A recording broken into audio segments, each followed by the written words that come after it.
Greetings. On this episode, we are going to be tackling a mythical beast of titanic proportions.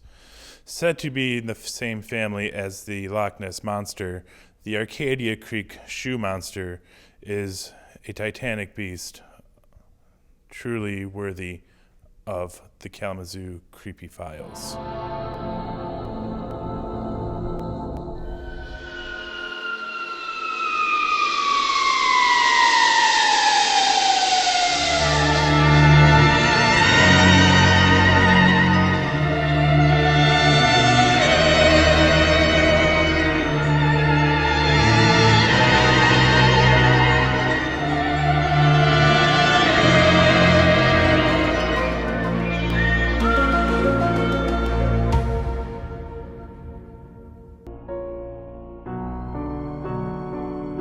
Tonight on Kalamazoo Creepy Files, we investigate the claims that a Leviathan lurks within the depths of the Kalamazoo Arcadia Creek.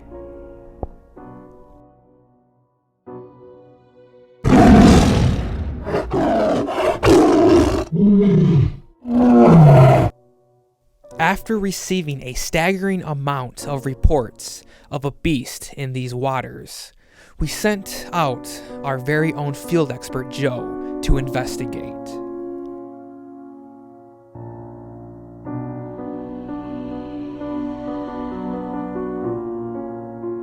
And to collect some water samples to get analyzed by a man of science.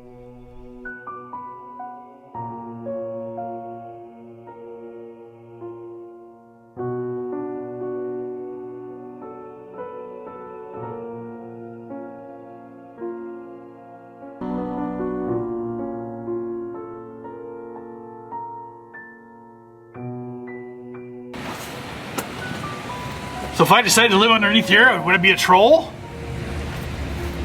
Wow, what do we got here?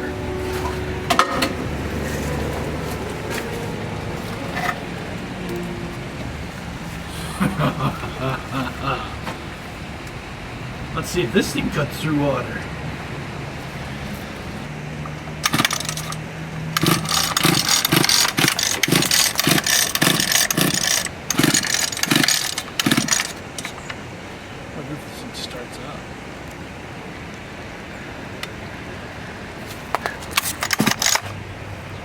I don't know if it'll cut water, but it sure will cut cheese.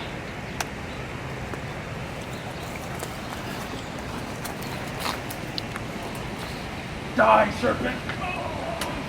As Joe continues his exploration of this very mysterious and enchanting creek, let's take things back to the studio.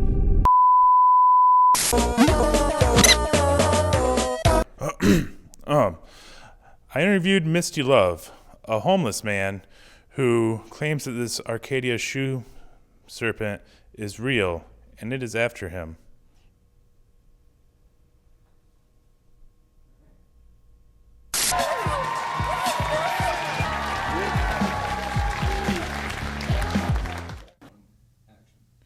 Thank you. With us today is Misty Love.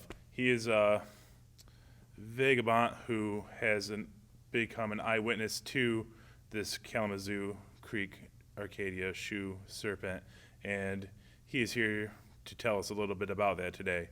Now, Mr. Love, thank you for coming down to our creepy studios in order to inform us a little bit more about what this Arcadia Creek shoe serpent is like.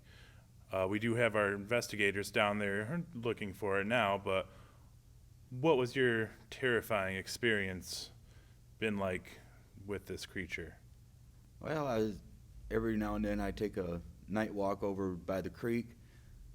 Something caught my corner of the eye. I happened to look over, and I found what looked like a shoe. Happened to go over, and to describe the shoe is kind of like a turtle shell. But people say it looked like a shoe, and I see it looks like a shoe. So the shoe serpent actually uses the shoe as a form of camouflage. Yes. I also happen to believe that this serpent is using this to try to get people to come to the fourth dimension with him. And Really? he wants me to join him. The fourth dimension is a scary place. Do you know what the fourth dimension is like then? How do you? It's too scary to talk about. All right. Well, sorry to hear that. Really? And how was this creature bringing people to the fourth dimension? Well, the first time I saw it, I happened to touch it, and it was just an automatic transport. What was the fourth dimension like when it took you there? It was like sitting at a dinner table on Thanksgiving with your in-laws. Really? Was there any more you'd like to tell us about that? And yeah, The fourth dimension? don't touch it. Don't touch it. Stay like 2-3 feet away. Don't touch it. Should we warn the investigators not to touch it because they will be sucked into this fourth Well, dimension? definitely don't have them touch it. All right.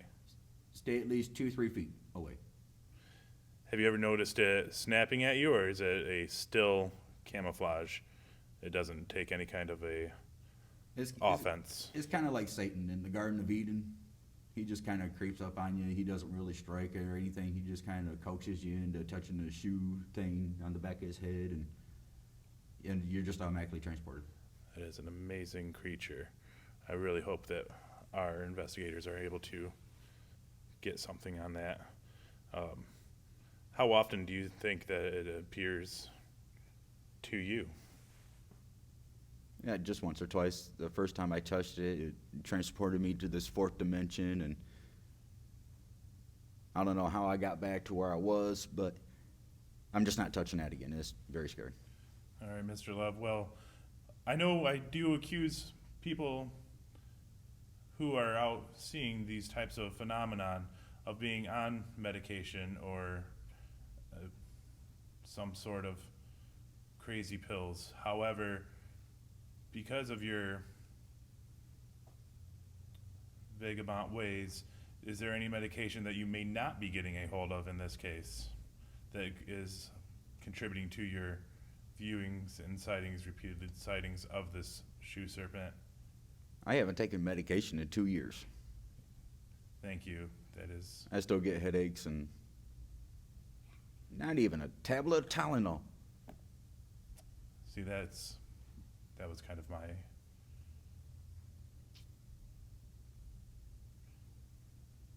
presumptions we were trying to come upon, but we are definitely going to take a look at this, and we'll see about getting you maybe some of that medication, and hopefully this situation will remedy itself. Thank you, Mr. Misty Love, for coming down to the studio tonight and informing us of your experiences. Who decorated your set, by the way? Adam's family? I think it was Martha Stewart's living. It's her Halloween collection ensemble we got on special at Kmart.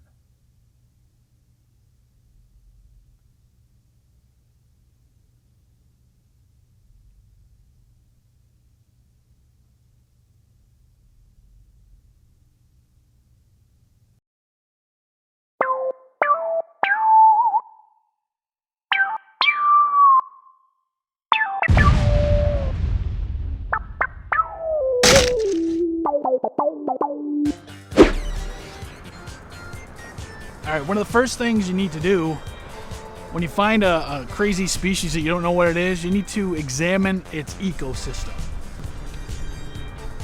Is there enough food to support this species? What's the depth of the water? Is it consistent? What's the temperature of the water? Is that consistent? Does it get colder as you go down deeper? Is it warmer on the top? Normally it is. How big of a area does this thing need to survive? Now, the Kalamazoo River is 130 miles long. It starts near Jackson and it goes all the way to Lake Michigan. And there's tributaries that jut off of that, which is Arcadia Creek right here. There's one in Battle Creek and one in, up north somewhere. I don't know. There's a lot of different species of fish. There's trout, there's panfish.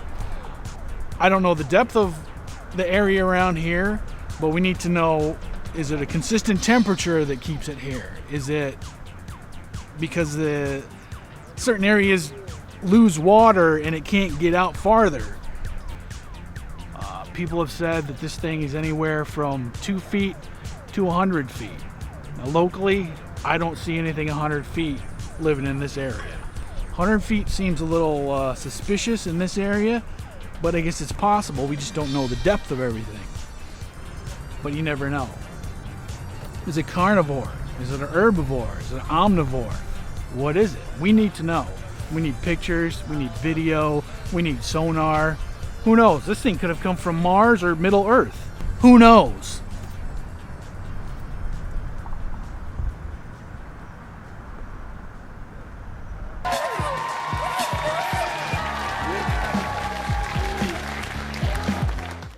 Thank you. Our final interview of today is with Luke, and eyewitness to the Arcadia Creek shoe serpent, Luke. Can you tell us a little bit about what you saw, Luke? Woohoo, Matt! I love the show. This show's killer, bro. And for having me on, I would just like to say, I would like to honor you, bestowing upon you the lay of Busey, making you an honorary member and brother of the House of Busey. Yeah! Busey! Thank you. Woo! I feel honored to have become part of the rich, stoic. Busey! Excellent. And what was the serpent like when you came upon him? All right, bro. There we were. We were at the frat house Friday night having a movie party, watching some Point Break, some Surviving the Game, a little bit of Buddy Holly story. It was great. And after the night was over, I was walking home, walking past the creek, and there it was. There's a serpent, dragon serpent body with the head of Busey. So it had the body of a serpent dragon and the face of a Gary Busey. Exactly, bro. Excellent. Wow, that is a lot of information to take in. How about we take a pause here real quick and go over and see how things are going with Joe over at the creek.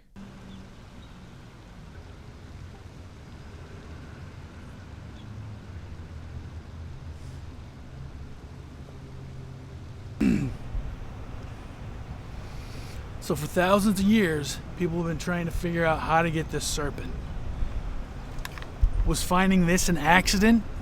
I don't think so. I think this was sent from the gods. It was a sign. It wasn't a coincidence.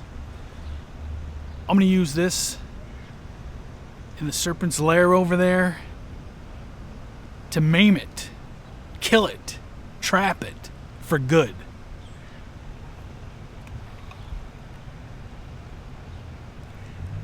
Now, first, I'm going to get this thing to run.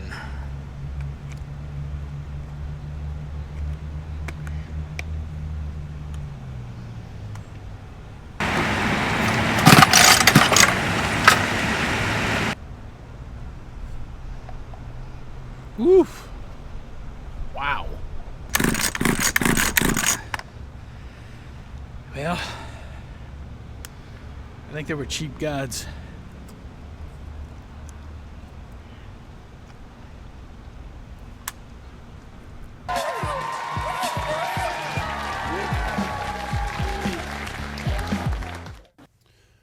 All right, so you were with the boys at the frat house partying.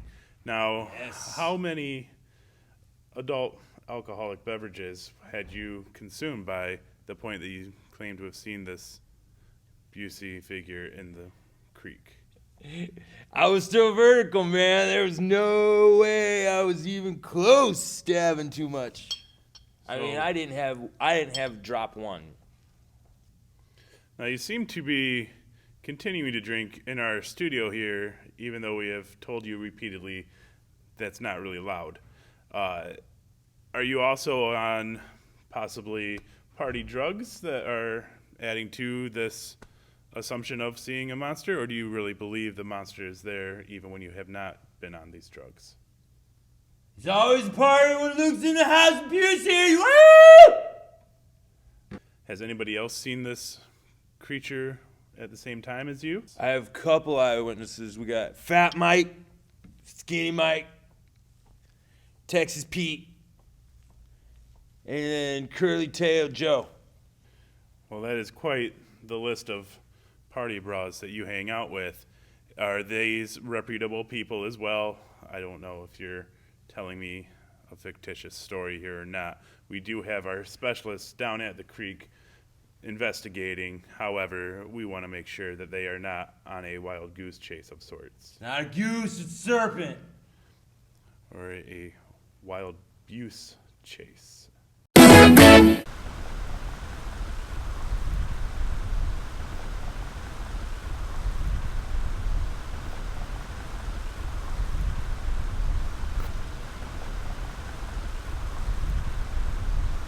Oh!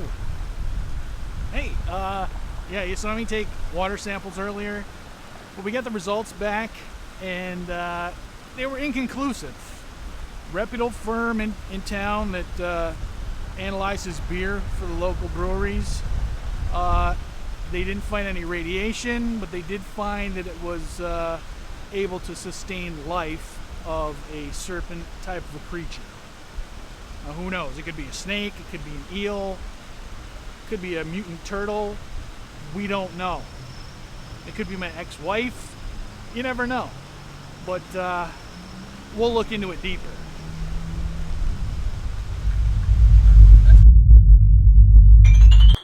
All right, Luke, what I'm having trouble with is understanding why a serpent, dragon, shoe monster would also have the face of Gary Busey. That seems very outlandish. Busey is just a poor man's Nick Nolte, and if it were a seriously reputable serpent, it would have a more stoic actor's face like Dolph Lundgren. There's no other way of including Busey in this. Nick Nolte. Nick Nolte's not Busey. Poor man's Nick Nolte. Did you just say that? Yes, Gary Busey is a horrible actor. Have you seen even anything that he's ever been in? Blue Chips put Shaq to shame. Nick Nolte is a great actor, much better than Busey. You know, words like those are fighting words where I come from, bro. We don't talk about the abuse. We are going to abuse that situation and get rid of all connotations of him, because this is actually an interview involving the creature in the creek. Hey, you brought me here, man. What do you want to know? What do you want to know? I can't even justify these comments. I made you an honorary brother of House Busey, and you're attacking me? I'm just saying, Busey is not what he claims to be anymore. You need to be on your way, sir. Take your beers and get out. How dare you soil the name of the House of Busey? Listen, bro, where I come from, you know what happens where I come from when you do something like that? What?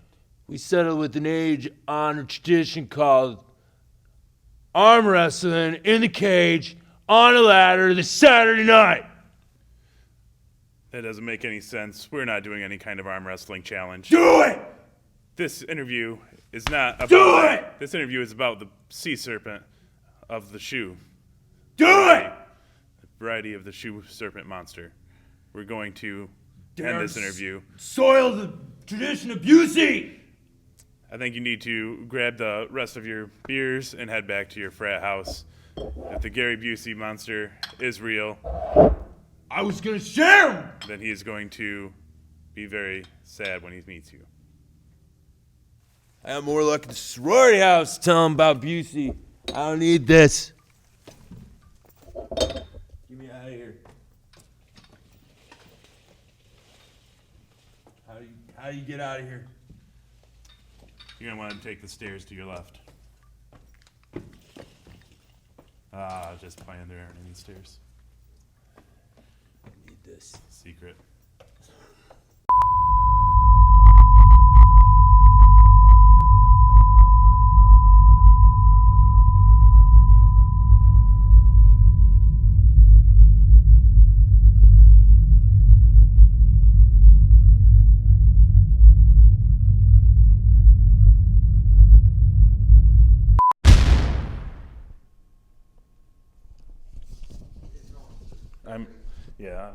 This is part of the.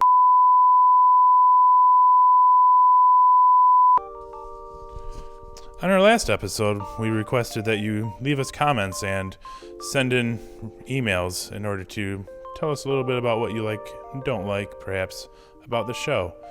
Here's Weaver to go over some of those with us. Okay, for each episode, I'm going to pick the top 2 emails and read them to you. Email number 1 reads, "Hi guys, I would like to know if an insect got into someone's ear, could it control them to only do insect things, i.e. move towards light, eat feces, and things of that nature?" Well, that's a very good question. But for something like that, it would definitely need some investigation. So we'll have to get back with you on that, possibly in a future episode. Now, for the second email, we then got an email from someone who urgently wanted to meet us. She claimed that her daughter had pet fairies. Hi, my name is Sandy, and this is my baby girl, Pam Pam. When I was younger, my dad worked a lot, and my mom was home with me all the time, and so she decided that she would get me into pageants. So I had my first pageant by the time I was 7, and of course I took first place. And after that, we did commercials. I did my first diaper commercial when I was 13. And I'm just still waiting for my big break, but I know it will come. We are getting paid for this, right? We're getting paid?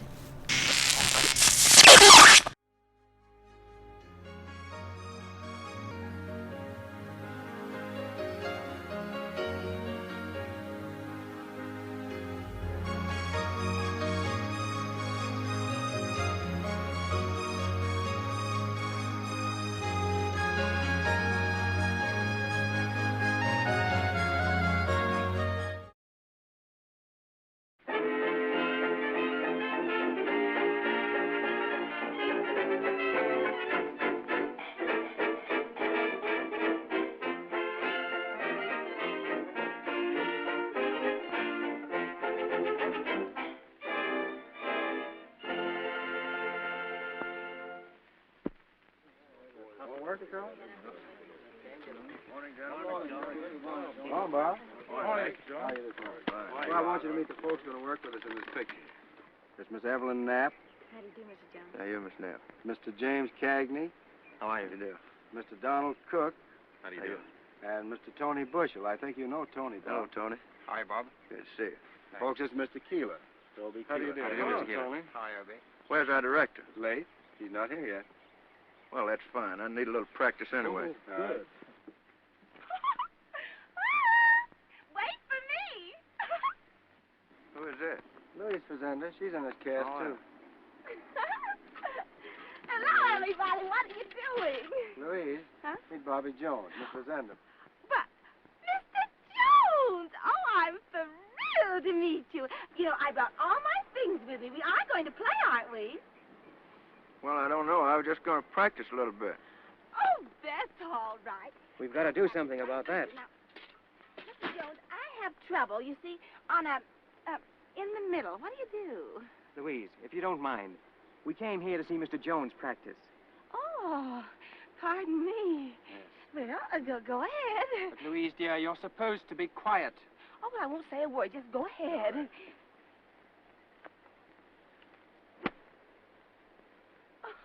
Oh, I hit another one. Hit anything.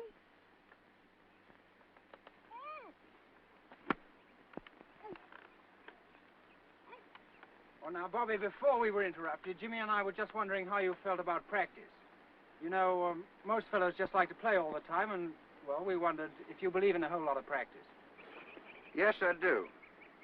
And the right kind of practice is just as interesting as playing.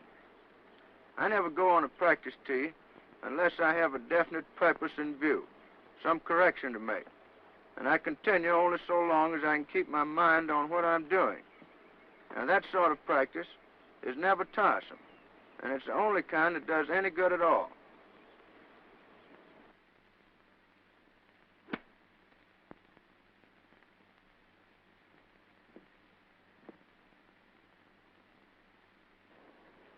Mr. Jones, I noticed when you played that mash and niblick shot that the ball broke from right to left, had a little hook on it.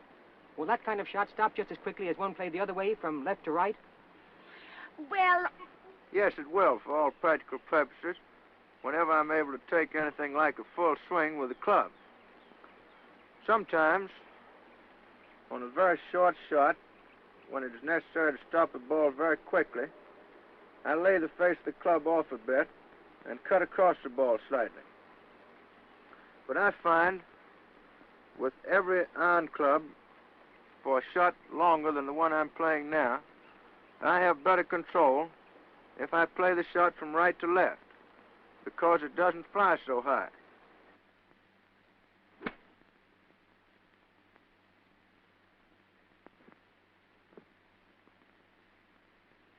Oh, Bob, you said just now that when you go out to practice, you always have a definite purpose in mind. Would you mind telling us some of the things you have trouble with? Well, with the medium irons and short irons, the trouble that I have most often is failing to cut my wrists at the top. I'm inclined sometimes to hang on to the club a little bit too tightly so that I don't get that nice rhythm. Now, you watch my hands when I play this shot, you see what I mean. I like to be able to feel the head of the club all the way through the stroke. Unless I use my wrist freely, my swing loses all of its snap, and I have neither power nor control. Now, with the longer irons, number 1, for example, I sometimes find myself snatching the club back. Take it back so fast that it upsets the balance. And I find that I always hit the ball better if my backswing is very leisurely, almost lazy, like this. Now watch these two shots at actual normal speed. At the top of the swing, you'll observe that for a fraction of a second, there's a pause as the club changes direction.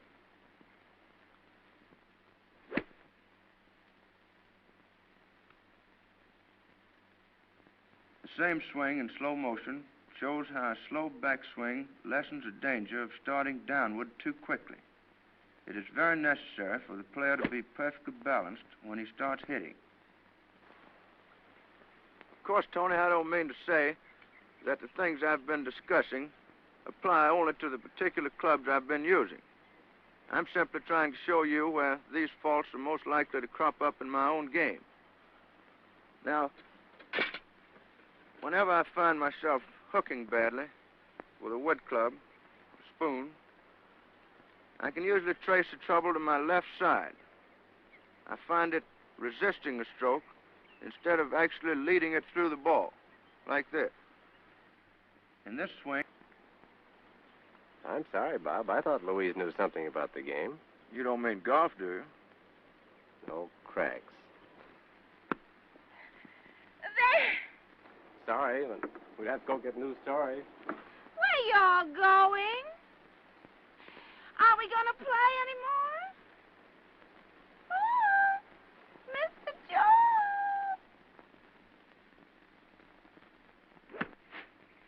Watch for the next episode, A Round of Golf, in the Bobby Jones series, How I Play Golf, coming to your theater soon.